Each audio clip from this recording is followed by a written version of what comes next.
السلام علیکم ورحمۃ اللہ.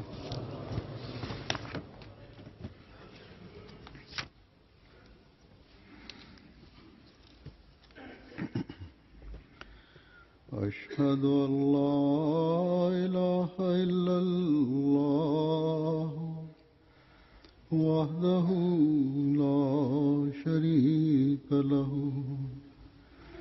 وأشهد أن محمدا عبده ورسوله أما بعد فأعوذ بالله من الشيطان الرجيم بسم الله الرحمن الرحيم الحمد لله رب العالمين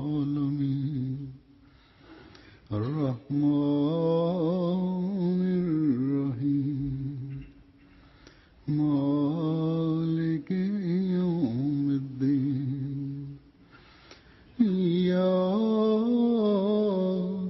نعبد وإياك نستعين اهدنا الصراط المستقيم صراط الذين أنعمت عليهم غير المغضوب عليهم ولا الضالين.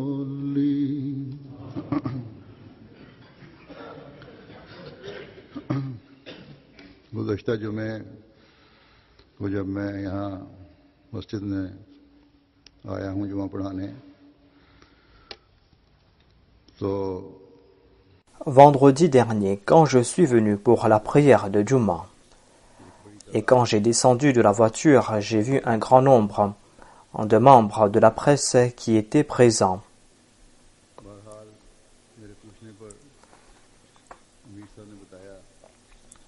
Suite à mes questions, l'Amir Saheb m'a fait savoir que ces journalistes étaient venus suite au film abject qui a été réalisé aux États-Unis d'Amérique. Ces journalistes étaient là pour voir quelle était la réaction des Ahmadis suite à la réaction des musulmans de par le monde.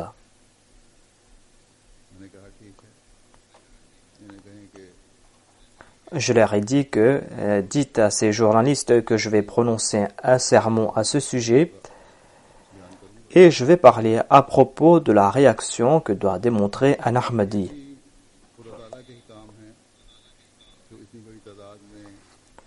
C'est là l'œuvre de Dieu qui a attiré un grand nombre de représentants de la presse. Et il a fait de sorte que je parle à ce sujet au cours de mon sermon. J'avais l'intention de parler à propos d'autre chose, mais un jour auparavant, j'ai décidé de parler à ce propos.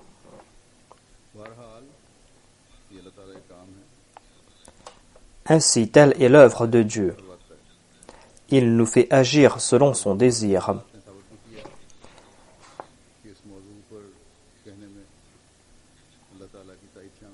Et la situation d'après m'a fait comprendre que Dieu m'a accordé son soutien pour qu'il me permette de dire quelque chose à ce sujet.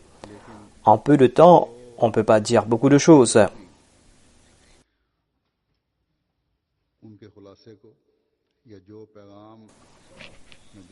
Mais tout ce que j'ai dit, le message que je voulais donner, a atteint un nombre important de non-Ahmadis, en sus des Ahmadis.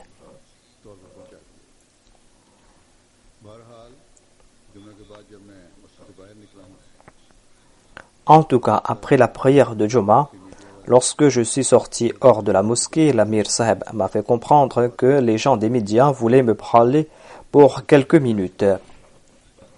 Ils voulaient me poser quelques questions. J'ai répondu que j'ai tout dit dans le sermon, car je voyais les caméras qui étaient en haut. Ces journalistes étaient présents, ils étaient en train d'enregistrer tout cela, ils étaient en train d'écouter aussi la traduction. Ils ont certainement reçu le message. Que veulent-ils de plus? Mais en tout cas, on les avait accueillis dans la salle en disant que j'allais me présenter. Et c'est là que j'ai dit que je vais rencontrer ces personnes.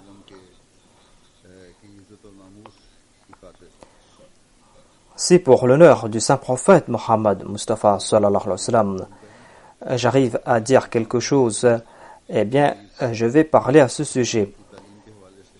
Je vais parler à propos du statut du saint prophète Mohammed paix soit lui et sur les enseignements de l'islam. Et si grâce à ces interviews, je pourrais présenter un meilleur message au monde, eh bien, je vais rencontrer ces personnes. Lorsque je suis parti dans la salle, en sus des journalistes de la presse écrite, il y avait ceux des chaînes de télé parmi lesquels il y avait les journalistes de Newsnight de la BBC, il y avait aussi d'autres représentants de BBC, il y avait aussi des journalistes de la télé nationale de la Nouvelle-Zélande et de la France, et il y avait d'autres représentants des médias qui étaient présents.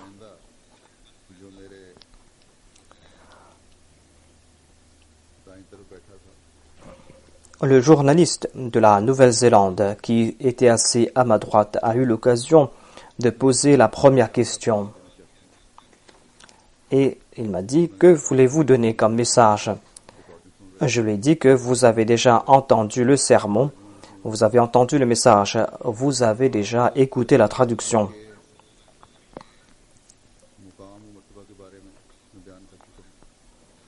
J'ai déjà parlé à propos du statut éminent du saint prophète Mohammed sallallahu alayhi wa sallam. Et j'ai aussi dit que le saint prophète, paix soit lui, est un exemple pour tout musulman, un exemple qu'ils doivent suivre.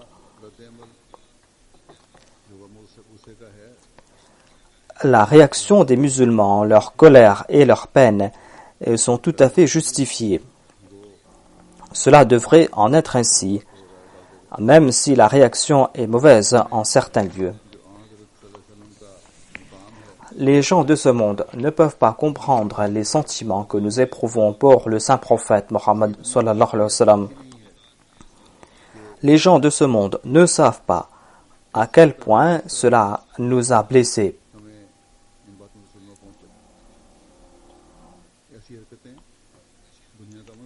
De telles actions vont mettre à mal la paix du monde.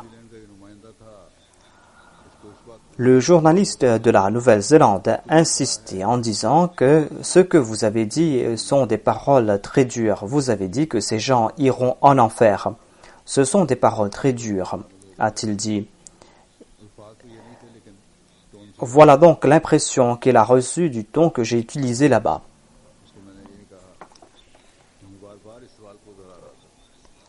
Et il répétait sa question à plusieurs reprises.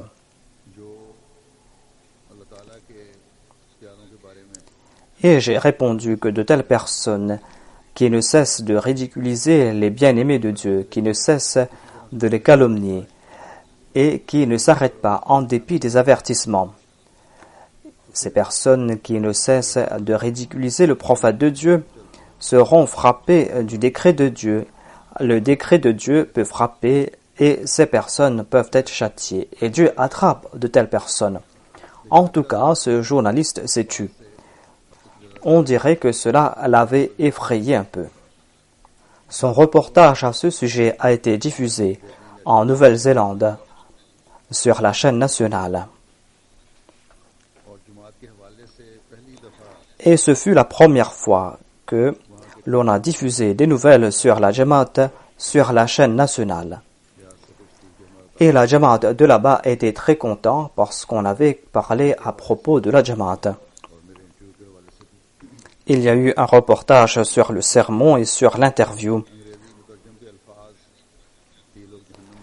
Et ils ont aussi diffusé la traduction anglaise de la phrase que ces gens iront en enfer. Ils avaient enregistré cela. Mais ces journalistes ont fait preuve d'honnêteté, alors que certains autres journalistes non musulmans ne le font pas. Des fois, ils ne font pas preuve d'honnêteté.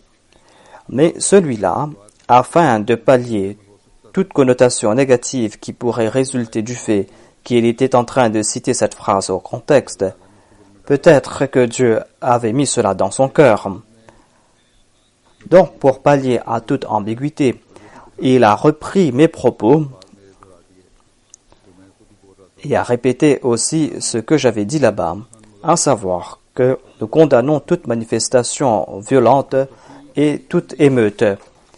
Et j'ai aussi dit là-bas que jamais vous n'allez constater qu'un Ahmadi va participer dans ces troubles et dans ces émeutes.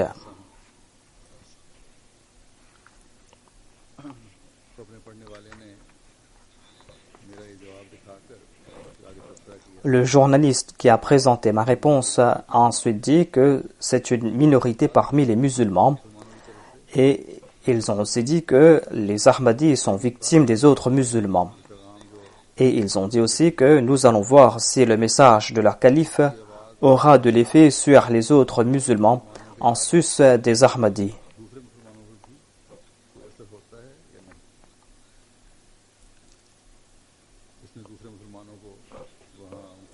Et ils ont diffusé des images des manifestations, des émeutes des autres musulmans.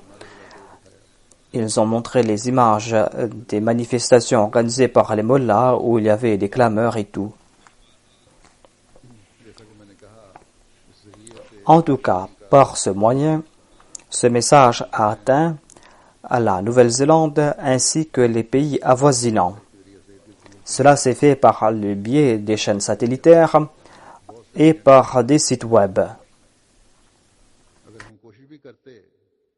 Même si nous avions fait l'effort, nous n'aurions pas pu présenter ainsi le message de l'islam et de l'Ahmadiyya, le message de l'islam véritable.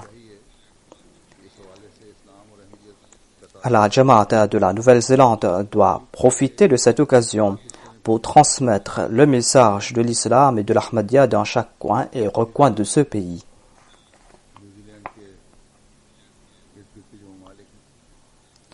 De même, les Jamaat des pays avoisinants doivent profiter de cela. Et en référence au trait de caractère du saint prophète Mohammed Mustafa sallallahu alayhi wa sallam, ils doivent présenter dans leurs pays respectifs le message de l'islam véritable et de l'Ahmadiyya. Ils doivent faire des efforts conséquents en ce sens. Le journaliste de Newsnight a déclaré que j'ai regardé ce film et il n'y a pas de quoi faire tant de bruit. Et il a dit que la réaction des musulmans était disproportionnée. Et il a dit que vous aussi, vous avez prononcé un sermon en détail à ce sujet et que j'ai condamné cela en des termes très durs. Ce journaliste a dit que ce film n'était qu'une plaisanterie. Inna lillah. Voilà donc l'état moral de ces personnes.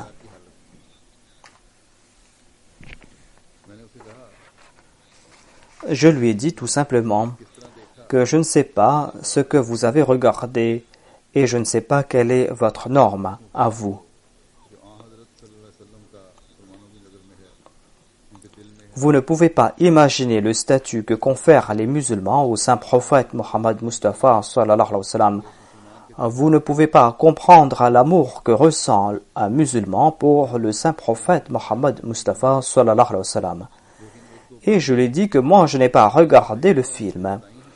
Mais une personne qui a regardé ce film m'a présenté quelques points qui étaient là-dedans et cela était intolérable.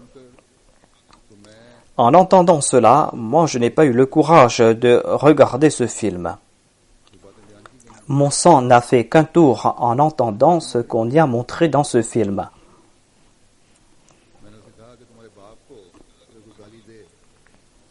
J'ai dit à ce journaliste que si quelqu'un insulte votre père, si quelqu'un injurie votre père, comment allez-vous réagir? Allez-vous réagir ou est-ce que vous serez impassible en disant que cela ne fait rien? Le saint prophète Mohammed Mustafa sallallahu alayhi wa sallam a un statut encore plus élevé aux yeux des musulmans. Encore une fois, il a parlé à propos du film et je lui ai dit que je vous ai dit que si quelqu'un insulte votre père, est-ce que vous allez écouter tout cela sans broncher? Il n'a pas donné de réponse, oui ou non, mais en tout cas, il s'est tué. Peut-être que ce journaliste n'a pas diffusé ce reportage, mais la phrase que j'avais dit, à savoir que si quelqu'un insulte votre père, allez-vous réagir ou pas? Les autres journalistes ont repris cette phrase. On a publié cela sur les sites web. En tout cas, sur Internet et sur d'autres sites web, on a fait des commentaires à propos de ce reportage. Il y a un journal pakistanais de langue anglaise qui a publié des informations à ce sujet concernant le point de vue de la Jamaat Ahmadiyya. Et ils ont présenté cela clairement au monde.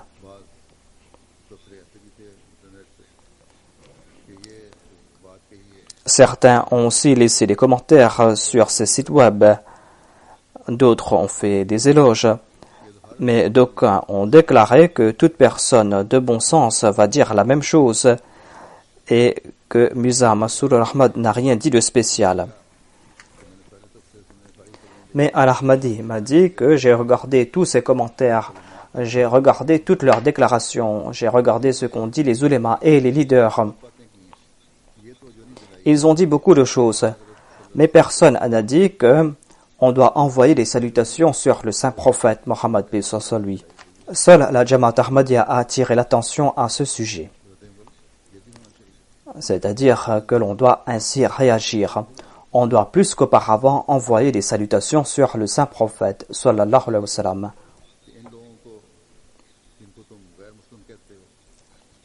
Et d'autres ont dit que vous qualifiez les Ahmadis de non-musulmans, mais ce sont ces Ahmadis qui ont réagi comme de véritables musulmans. En tout cas, cela a été diffusé en long et en large.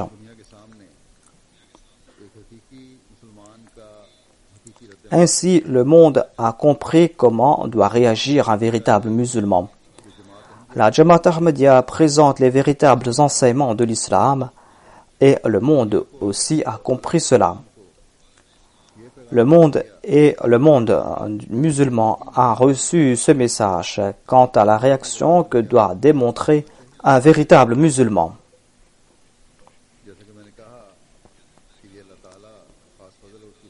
Comme je l'ai dit, c'est là une grâce divine. C'est lui qui a accordé son soutien et c'est lui qui a fait qu'on ait eu une grande couverture médiatique. Sinon, même si nous avions fait des efforts, nous n'aurions pas pu présenter les enseignements véritables de l'islam au monde, les enseignements de la communauté Ahmadiyya. Nous n'aurions pas pu transmettre cela à une si grande échelle. On doit maintenant aller de l'avant, profiter de cette couverture médiatique. C'est là la tâche de toutes les Jamaat et de tout Ahmadi. En ce qui concerne les efforts du centre, et en ce qui concerne les méthodes à adopter pour ce faire, à travers mon sermon, j'ai déjà donné le message. Ces directives et ces méthodes seront envoyées aux Jamaat et aux membres en particulier. Et il se peut que cela prenne du temps pour les atteindre. Cela peut prendre quelques jours. Tous les Ahmadis qui sont en train de m'écouter doivent profiter de cette occasion que Dieu leur a offerte. Comme je l'ai dit dans mon précédent sermon, à travers leurs actions, ils doivent présenter les véritables enseignements de l'islam.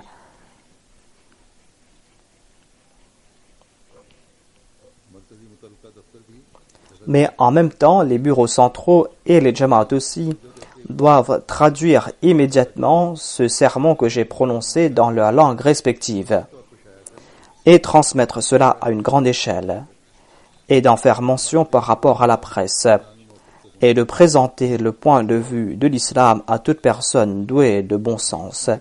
Ce n'était pas un long sermon et on doit aussi dire que si l'on veut regarder de près les aspects sublimes du caractère du saint prophète Mohammed paix soit lui, eh bien, nous allons vous offrir les ouvrages nécessaires pour comprendre tout cela du point de vue historique. Et on doit aussi présenter les différentes adresses de nos sites web des sites web des différentes Jamaat et l'adresse du site web central de la Jamaat où l'on trouve ces livres. Comme je l'ai dit, j'ai déjà donné des directives à ce sujet. Et il y a certaines personnes qui ont présenté leurs suggestions. Ils ont dit qu'il y a eu ce sermon, qu'il y a eu la conférence de presse et que grâce à cela, on a eu une grande couverture médiatique pour la Jamaat et que l'on doit profiter de cela afin de présenter au mieux les aspects sublimes des traits de caractère du saint prophète Mohammed Mustafa sallallahu alayhi wa sallam. On doit profiter pleinement de cela. Et dans chaque région, on doit placer dans les bibliothèques les ouvrages de la communauté sur les traits de caractère du saint prophète Mohammed Mustafa sallallahu alayhi wa sallam. Il y a certains ouvrages qui ont été traduits dans les langues européennes, comme ici en Angleterre. Et même si on doit offrir ces ouvrages à certaines personnes gratuitement, on peut le faire. On doit offrir ces ouvrages qui ont été traduits dans la langue anglaise ou dans d'autres langues d'ici. On doit répandre ces ouvrages. Par exemple, il y a l'ouvrage du deuxième calife, La vie de Mohammed, qui a été traduit dans la langue anglaise. Il y a aussi l'ouvrage de Mirza Bashir Ahmad Saheb, radiyallahu anhu, Siratun Nabi. Le premier volume a été traduit dans la langue anglaise et la Wakalat Tasnif doit traduire la deuxième partie de cet ouvrage.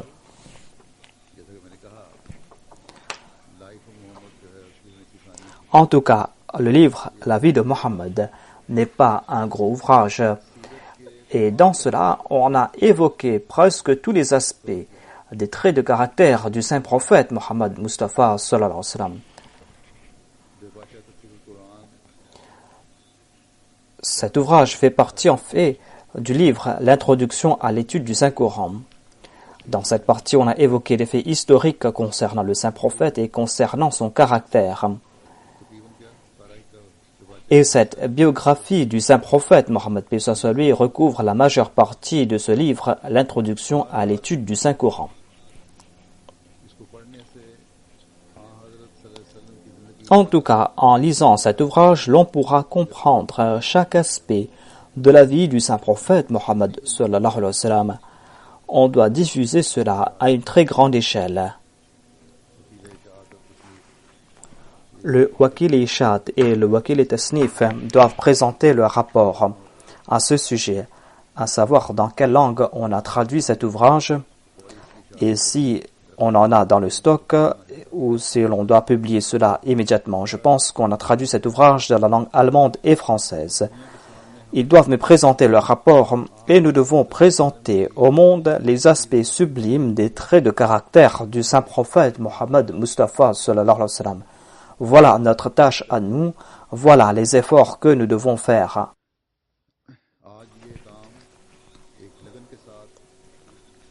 Aujourd'hui, seule la Jamaat Ahmadiyya pourra accomplir cette tâche avec ardeur et zèle.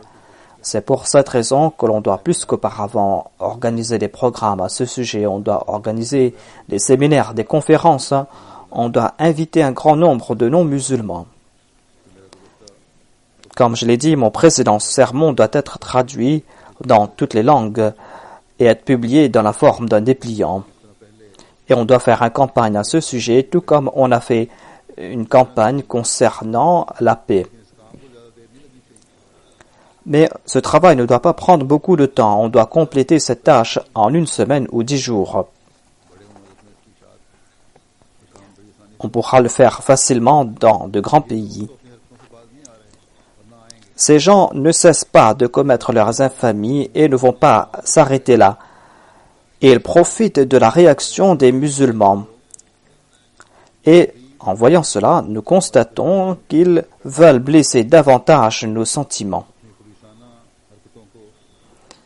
Ils veulent répandre leurs actions infâmes d'un pays à un autre. Et 2 jours auparavant, un journal espagnol a publié ces caricatures. Et ils ont dit que c'est une plaisanterie Et c'est une réponse aux réactions des musulmans. Ainsi donc, pour clouer le bec de ces personnes et pour informer les gens de bonne nature, on doit leur faire comprendre que ces actions vont mettre à mal la paix mondiale. Pour cela donc, nous devons faire de notre mieux afin d'arrêter de telles campagnes et afin que nous puissions informer le monde concernant leurs actes ignobles. Ici au Royaume-Uni et dans les pays du Commonwealth, on avait célébré le 60e anniversaire du règne de la reine Élisabeth. On en a parlé tout au long de l'année et on en parle jusqu'aujourd'hui.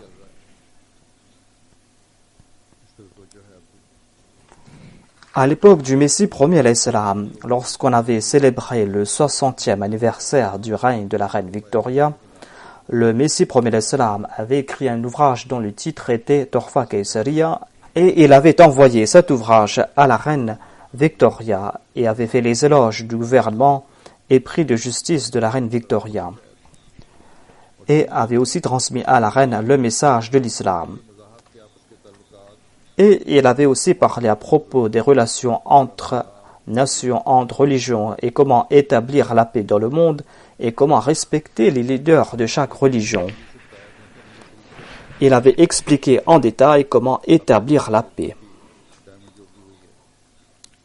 On a célébré le 60e anniversaire du règne de la reine Élisabeth et on a publié de nouveau cet ouvrage avec une très belle couverture et on a envoyé cela à la reine. On a offert cela au département concerné et ce livre a été accompagné d'une lettre de ma part. Et j'ai aussi reçu une réponse de leur part. Et on m'a fait savoir qu'on va placer ce livre parmi la collection de la reine et que la reine va lire cela. En tout cas, je ne sais pas si elle va lire cela ou pas, mais en tout cas, nous avons accompli notre responsabilité. À l'époque du Messie premier à l'Islam, le chaos régnait dans le monde. Et il en est de même aujourd'hui. Au contraire, dans certains cas, ce chaos est en train de prendre de l'ampleur et l'on est en train de s'attaquer davantage à l'islam. On est en train de ridiculiser davantage le saint prophète Mohammed lui et ces personnes ne cessent de commettre ces actions. C'est pour cette raison qu'il est important, encore une fois, aujourd'hui de diffuser ce message du Messie premier à l'Islam. On doit présenter cette partie du livre qui parle de la paix et de la tolérance. Et il a aussi parlé à propos des conférences que l'on doit organiser. On doit publier cette partie de l'ouvrage dans la forme d'un dépliant et on doit diffuser cela dans le monde entier. On doit travailler immédiatement dessus. Ce sera un message qui va prendre 2 ou 3 pages. Le Messie premier à l'Islam a évoqué les prophètes de Dieu. Et il a cité cet exemple en disant que si un imposteur parle au nom d'un gouvernement et que cet imposteur édicte des lois et se dit être le représentant de ce gouvernement, eh bien, la machine de l'État va prendre des mesures contre cette personne. Voilà ce qui se passe dans le monde d'ici-bas. Alors comment se peut-il que Dieu puisse tolérer que l'on profère des mensonges en son nom et qu'il accorde une liberté totale à de telles personnes? Ainsi donc, les prophètes disent apporter un message de la part de Dieu. Et quand leur communauté ne cesse de grandir, tout cela prouve que cette communauté ou que ces personnes sont de la part de Dieu. Il faut donc respecter ceux qui viennent de la part de Dieu. Il faut faire preuve de respect afin de préserver la paix mondiale. Je vais présenter une partie de l'ouvrage du Messie premier à l'Islam où il a expliqué comment établir la paix et quel est le statut des prophètes. Le Messie premier à l'Islam déclare que voilà la loi que l'on voit ici-bas, à savoir que l'on ne tolère pas qu'un imposteur parle au nom d'un État quelconque. Un gouvernement, un État ne va pas tolérer que l'on profère des mensonges en son nom. Donc Dieu, comment pourra-t-il tolérer cela? Le Messie premier salam déclare par conséquent cette loi fait partie de la pratique éternelle de Dieu, qu'il ne donne pas de répit à un faux prophète. Une telle personne est bientôt saisie et subit sa punition. Dans cette perspective, nous devons honorer et accepter comme vrai tous ceux qui se sont dit être des prophètes de Dieu, et cela quelle que soit leur époque, et ceux dont les déclarations ont été établies et dont les religions se sont répandues dans le monde et qui ont prospéré pour une longue période.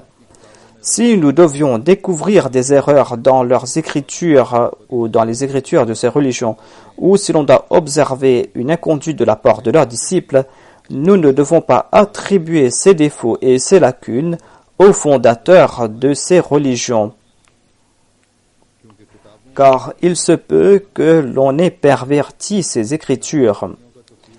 Il est possible aussi qu'il y a eu des erreurs d'interprétation concernant ces écritures, mais ce n'est pas du tout possible qu'une personne puisse fabriquer des mensonges au nom de Dieu et prétendre être un prophète de Dieu et mettre de l'avant ses propres compositions en disant que c'est la parole de Dieu, alors qu'il n'a pas été envoyé comme prophète de Dieu et que Dieu lui accorde du répit comme il accordera un juste et que Dieu l'accepte comme un véridique. Par conséquent, ce principe repose sur la vérité ultime et une bénédiction sans fin. Nous devons jeter les bases de la réconciliation et accepter tous les prophètes dont la religion a été établie, des religions qui ont duré des siècles et qui ont été acceptées par des millions de personnes. Il s'agit là d'un principe très béni. Si tout le monde respecte ce principe fondamental, des milliers de troubles et de blasphèmes qui troublent la paix publique seraient éradiqués. Il est évident que ceux qui considèrent les adeptes d'une religion comme ceux qui sont en train de suivre un menteur et un imposteur, ces personnes seront à la base des troubles.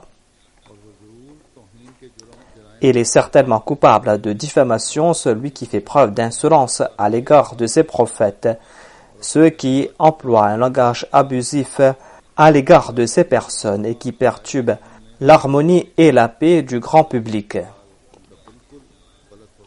Leurs idées sont erronées, et aux yeux de Dieu, ces personnes sont des transgresseurs. Dieu est miséricordieux, bienfaisant, et n'aime pas qu'un menteur devait prospérer de façon injuste pour que cet imposteur puisse mettre les gens en doute en établissant sa propre religion. Il ne permet pas non plus qu'aux yeux du monde, quelqu'un se soit élevé au rang de vrai prophète alors qu'il est un imposteur. Ce principe est le fondement de la paix, de l'amour, de l'harmonie, et cela prend en charge les valeurs morales, à savoir que nous devons accepter tous ces prophètes comme des prophètes véridiques, qu'ils soient venus en Inde, en Perse, en Chine ou ailleurs dans le monde.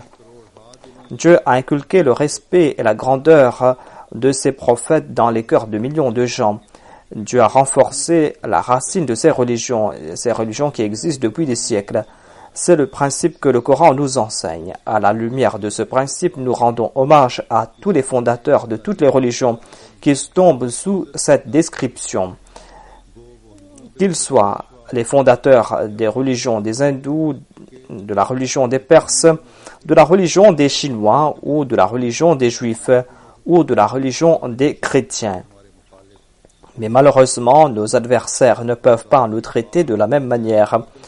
Et ils n'acceptent pas cette loi immuable de Dieu, à savoir qu'il ne confère pas à un faux prophète la bénédiction et l'honneur qu'il confère à un véridique.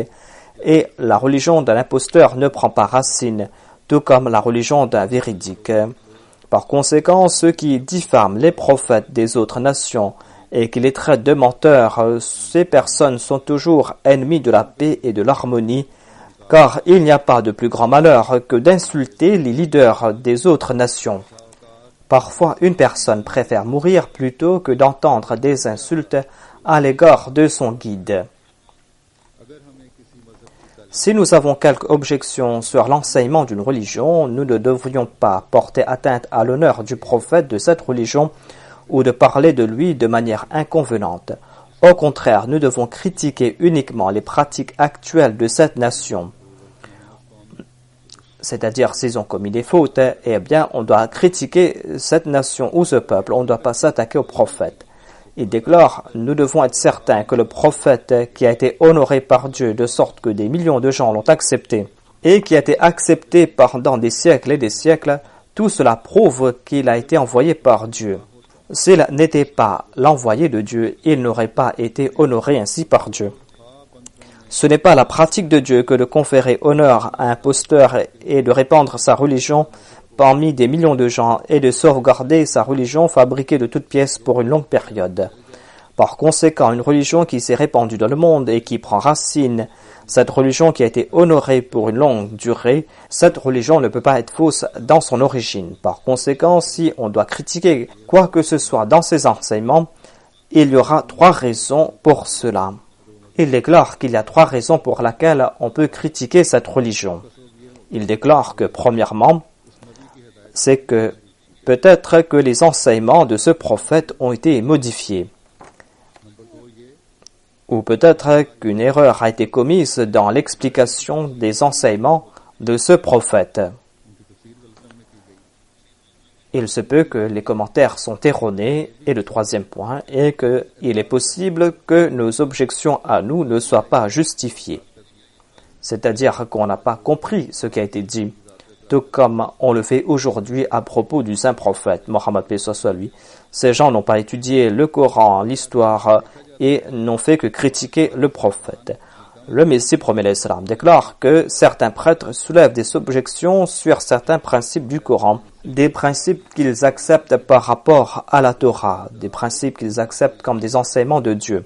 Ces objections sont dues à leur propre erreur et en raison de leur précipitation.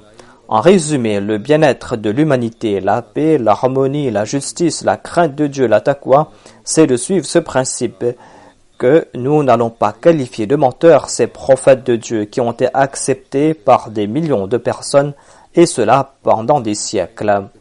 Des prophètes qui ont été soutenus par Dieu depuis les temps immémoriaux. Je suis convaincu que si un chercheur de vérité, qu'il soit de l'Asie ou de l'Europe, eh bien, cette personne va aimer ce principe et va regretter de ne pas avoir eu le même principe. Je place ce principe devant Sa Majesté la Reine, l'impératrice de la Reine et de l'Angleterre, parce que seul ce principe pourra répandre la paix dans le monde.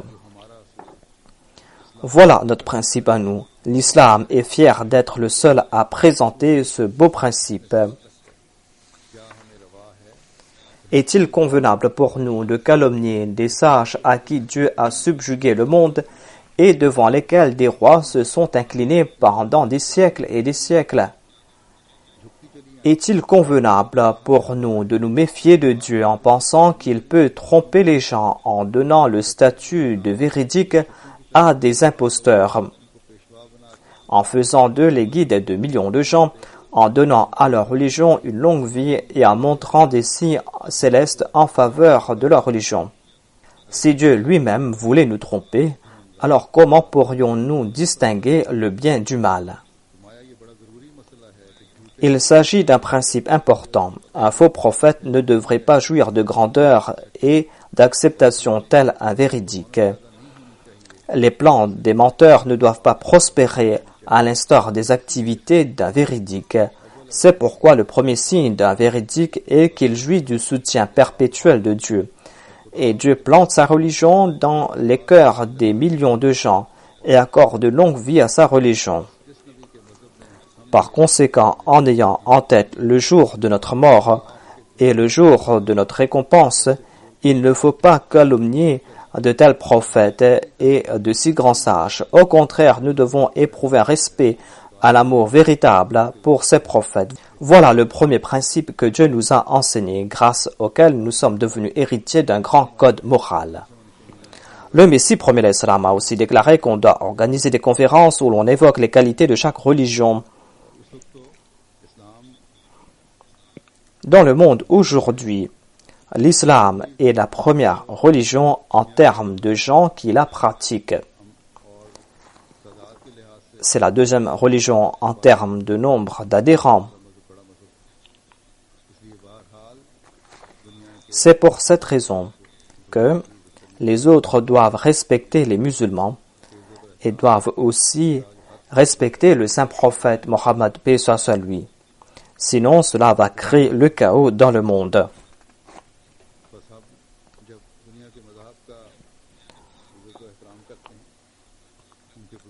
Lorsqu'on va honorer les religions des autres, lorsqu'on va considérer leurs fondateurs comme des prophètes de Dieu, eh bien, en raison de cet enseignement sublime que nous a enseigné le Saint-Coran et que nous a enseigné le Saint-Prophète Mohammed, paix soit sur lui, les pourfendeurs de l'islam ont beau insulter le Saint-Prophète Mohammed, paix soit sur lui, ils ont beau présenter des caricatures ignobles du Saint-Prophète Mohammed, paix soit sur lui. Nous, en raison de ces enseignements que nous avons reçus, dans notre réaction, nous allons jamais insulter les leaders religieux des autres. Nous n'allons pas les tourner en ridicule. En dépit de cela, on est en train de cibler les musulmans en disant qu'ils sont en train de créer le chaos. Ce sont ces gens-là qui sont en train de commettre ces actions. Ce sont eux qui sont en train d'exacerber les passions. Et quand tout cela éclate au grand jour, ils disent que les musulmans sont des extrémistes. C'est pour cette raison qu'on doit tout faire contre eux. Tout comme je l'ai dit dans mon précédent sermon, les ennemis de l'islam ont eu le courage d'accomplir tout cela parce que les musulmans ne sont pas unis. En tout cas, nous, les Ahmadis, Dieu nous a unis sur la main du Messie premier et du Mahdi Maoud. Il nous incombe à nous de guider les autres sur la voie de la direction, de guider les autres sur la voie de la paix et de transmettre ce message du Messie premier l'Islam aux autres, le message que je viens de vous présenter, afin que le monde puisse connaître les véritables enseignements de l'islam. Les gens de ce bas monde ne connaissent pas le statut dont jouit le saint prophète Mohammed Mustafa sallallahu alayhi wa sallam dans nos cœurs. Ils ne savent pas le statut que le saint prophète a dans le cœur d'un véritable musulman. Et ils ne savent pas à quel point les enseignements du saint prophète Mohammed paix soit sur lui sont beaux. Quelle est la beauté de cet enseignement? Et quel est l'amour que ressent un véritable musulman pour le saint prophète Mohammed Mustafa sallallahu alayhi wa sallam. Ces gens-là ne peuvent pas comprendre cela. 1400 ans de cela, ce ne fut pas uniquement Hassan bin Thabit qui a fait les éloges du saint prophète Mohammed paix soit sur lui qui a déclaré dans ses vers que tu étais la prunelle de mes yeux et avec ta mort j'ai perdu la vue. N'importe qui peut mourir maintenant, je ne m'en soucie guère car je redoutais uniquement ta mort. S'adressant au saint prophète, il a dit que tu étais la prunelle de mes yeux et maintenant avec ta mort j'ai perdu la vue. N'importe qui peut mourir maintenant car je m'en soucie guère car je redoutais uniquement ta mort. Il a composé ces vers après le décès du saint prophète Mohammed paix soit sur lui. Mais à notre époque, le Messie promis alayhi salam a lui aussi fait naître dans nos cœurs un très grand amour pour le saint prophète Mohammed Mustafa sallallahu alayhi wa sallam.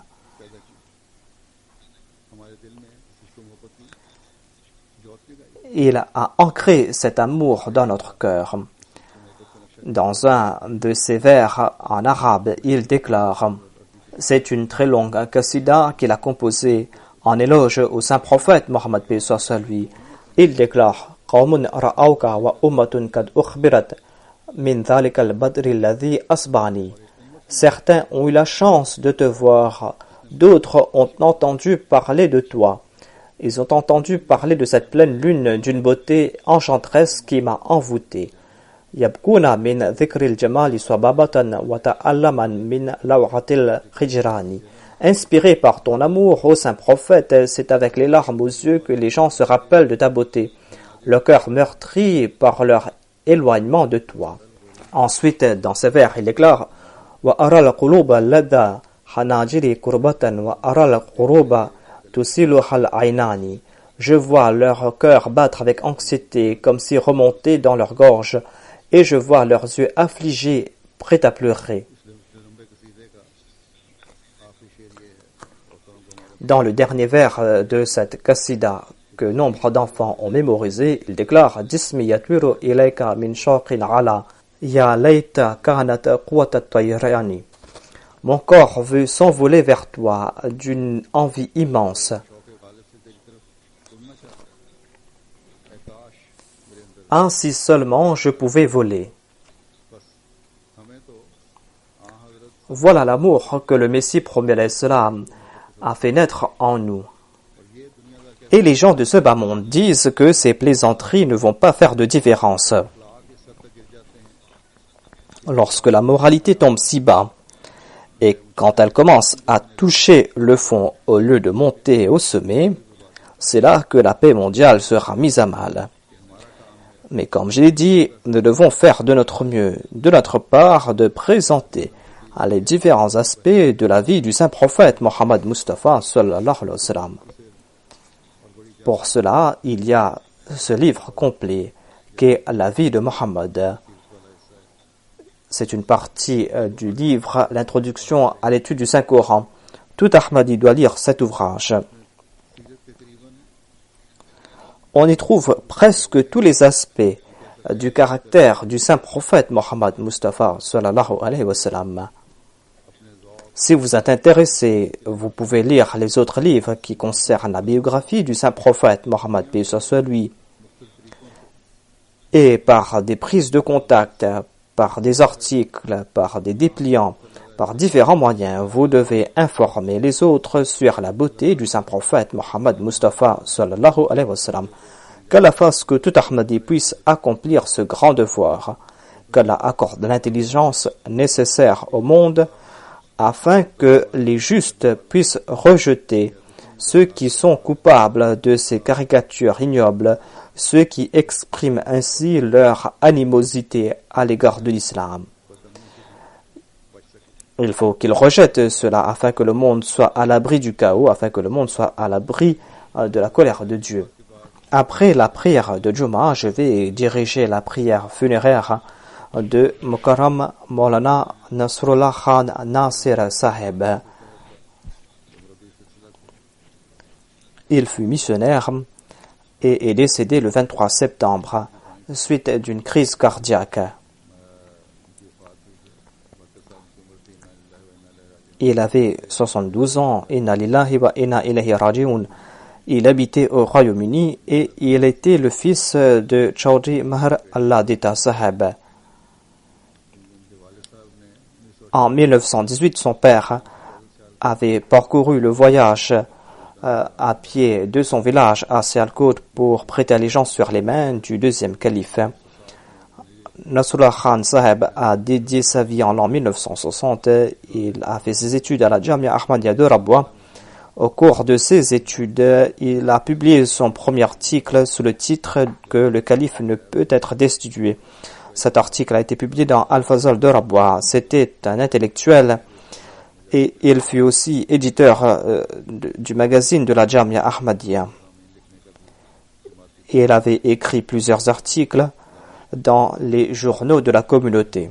Après ses études à la Jamia jusqu'en 1983, il a travaillé en tant que missionnaire dans plusieurs endroits au Pakistan. Il a aussi travaillé dans le département Islah au Ishad. Il a travaillé dans les bureaux centraux de la communauté. De 1994 jusqu'en 2004, il fut éditeur du journal Ansarullah et on lui a intenté plusieurs procès. Et il devait se présenter dans divers tribunaux à Karachi, dans le Sindh et ailleurs. Des fois, les délais étaient très courts et il devait se présenter au tribunal. Mais il le faisait avec grand courage en dépit de sa maladie. Et avec courage, il a pris part dans ces procès. Et des fois, la situation était très difficile dans les tribunaux. Des fois, les ennemis étaient furieux, mais Dieu lui a accordé patience et persévérance.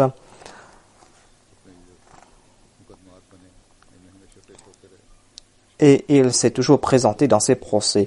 Il a servi aussi en tant que qazi dans la Darul Qada.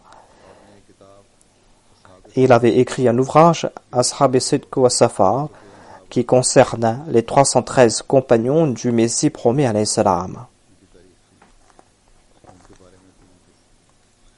Il a écrit cet ouvrage concernant ces compagnons du Messie promis alayhi salam.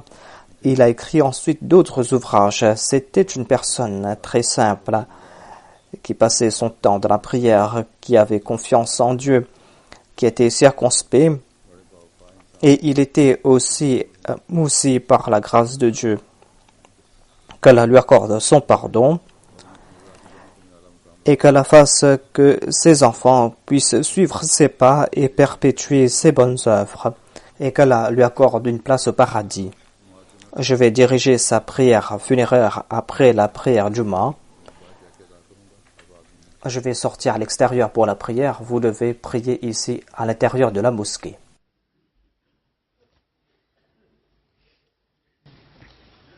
Alhamdulillah, alhamdulillah, nahmaduhu wa nasta'inuhu wa nastaghfiruhu wa nu'minu bihi wa natawakkalu alayhi.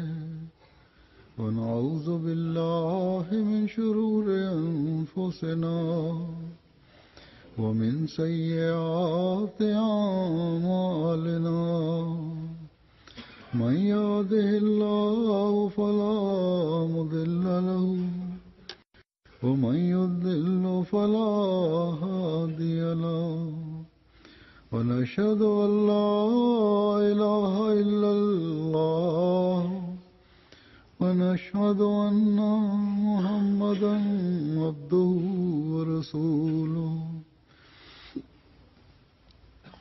عباد الله رحمكم الله إن الله يأمر بالعدل والإحسان وإيتاء ذي القربى وينهى عن الفحشاء والمنكر والبغي يعظكم لعلكم تذكرون اذكروا الله يذكركم اذكروا الله يذكركم وادعوه يستجب لكم ولذكر الله أكبر